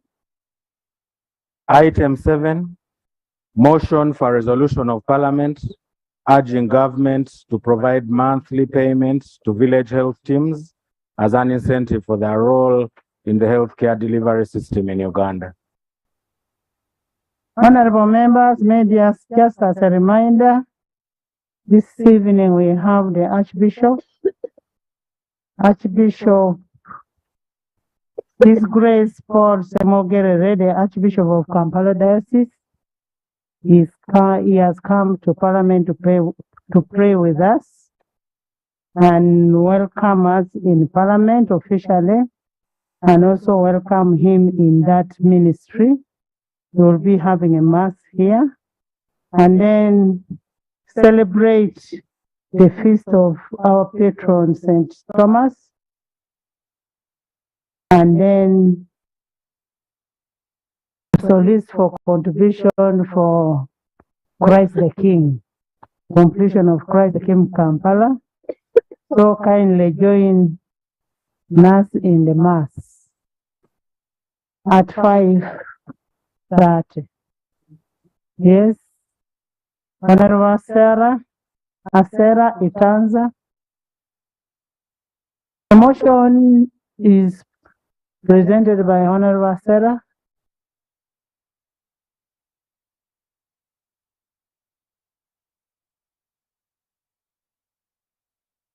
Thank you so much, Right Honorable Speaker. Asera Stephen Itaza is my name, Area Member of Parliament for Bwaguz East, Kikuve District. I raise to present a motion for a resolution of Parliament urging government to provide monthly payments to the village health teams, VHTs, as an incentive for their role in the healthcare delivery system in Uganda. This is under Rule 56 of the Rules of Procedure of Parliament. Whereas Objective 20 of the National Objectives and Directive Principles of State Policy of the 1995 Constitution of the Republic of Uganda requires the state to take all practical measures to ensure the provision of basic medical services to the population. Right, Honorable Speaker, and whereas in 2001, the Uganda Health Sector Strategic Plan 1 recommended the establishment of village health teams to bridge the gap and improve equity in access to health services. Right, Honorable Speaker, aware that the decision to establish VHTs was made in line with the Alma Ata 1978 and the Ouagadougou 2008 declarations on primary health care and the village health team, VHTs, strategy and operational guidelines were formed and commissioned in September 2001. Right, Honorable Speaker, noting that VHTs contribute significantly to Uganda's health system through empowering communities to take control of their own health, well-being, as well as participating actively in the management of the local health services, including home visits, mobilization of communities for utilization of health services, routine immunization, health promotion and education, community-based case management of common ill health conditions, follow up on the mothers during pregnancy, after birth, and the newborns to provide advice, among others. The list, Right Honorable Speaker, is long on this for the significance that the VHTs do and provide to our community. Right Honorable Speaker, concerned that despite the tremendous contribution by the VHTs in addressing best healthcare service delivery to the whole population, especially in rural areas, VHTs remain poorly facilitated in the performance of their duties. In 2014, a study by the Ministry of Health indicated lack of regular monthly pay as a barrier to their performances. Madam Speaker, aware that VHTs are paid approximately 10,000 per month or 30,000 per quarter, which does not match the services rendered, given that majority of the population lives far from health centers, which makes VHTs indispensable to bridge the gap.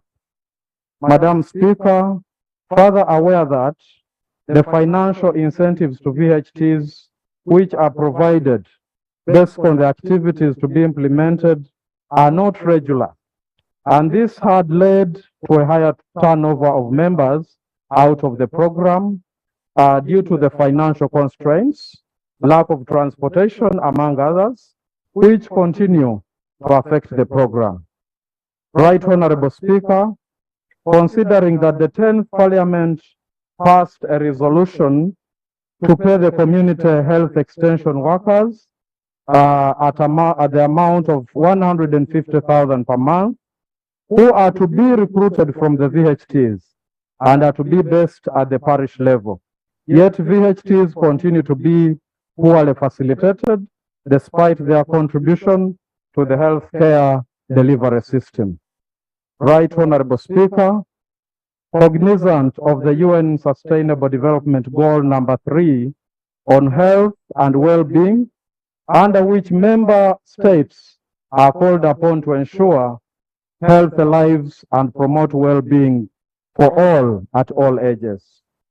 Right Honorable Speaker, now I therefore be it resolved that Parliament urges government to provide a monthly payment to VHTs of at least, this I repeat, of at least 100,000 each. I would have loved to even suggest of a more fee, but given the situation we are in of COVID, I would comfortably begin with 300,000, but for the start, let me contribute 100,000. Let me suggest 100,000 as an incentive and a recognition to the noble role that they play in the healthcare delivery system. As Sarah Stephen, it has assigned Buhabu's East Constituency, Kikuve District, as the mover of the motion. Right Honorable Speaker, I beg to move. Thank you so much, Honorable Sarah. I want to, first of all, don't go very far. I want to know, is there budgetary implication in your motion? Does it have a budgetary implication?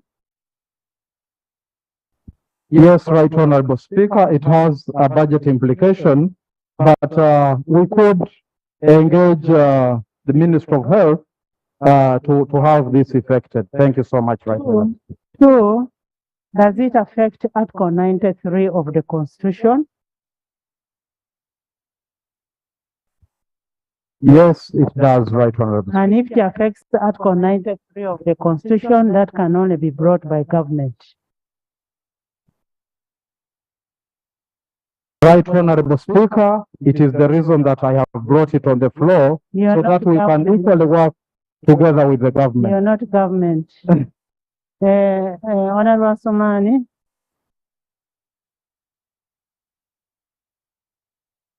Right Honorable Speaker,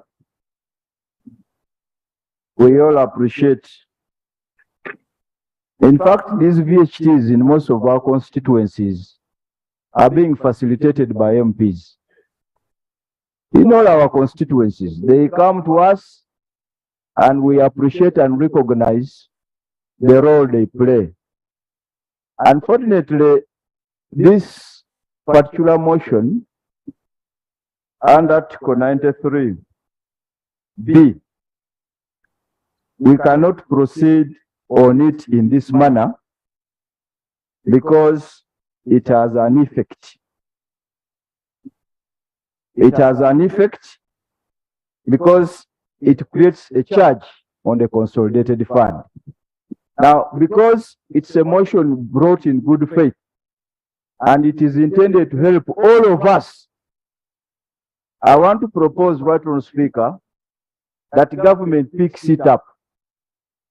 Government picks it up and proceeds from here.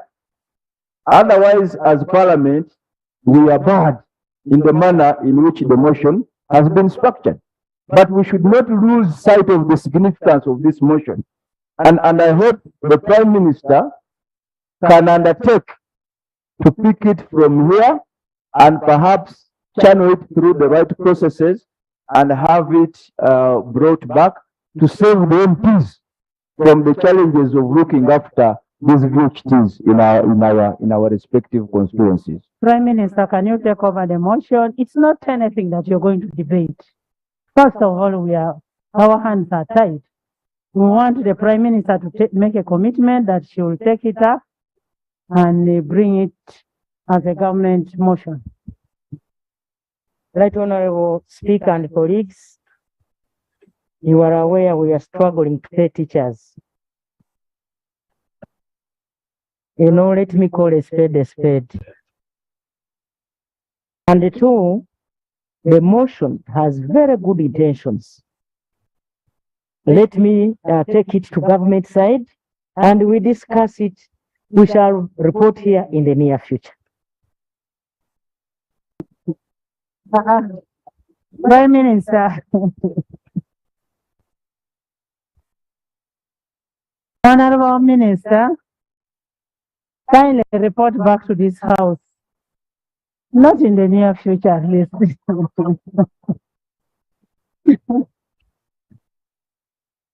Give us the time when you're reporting. Please give us the time. Honorable Minister, I will report to the House in 1 month. Honorable Speaker and colleagues, I want to inform you that this matter was handled in 2017. And because the government is constrained, it was not, the government was not able to bring it here. Let me take it back. Like you have said, I will come back here and report in a month's time.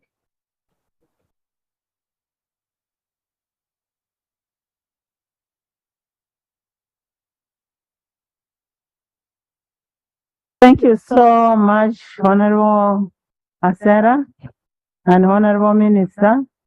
Honorable Minister, we suffer a lot with VHTs. We are the ones giving them money. Kindly help us solve this problem and for them to perform very well. As government, you need people who perform, and that would be the best way to pay them, and they are able to perform. Honorable members, we adjourn the House to tomorrow, 3rd August at 2.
Hi, Tony. It's so great to have you here. Thank you for being with us today.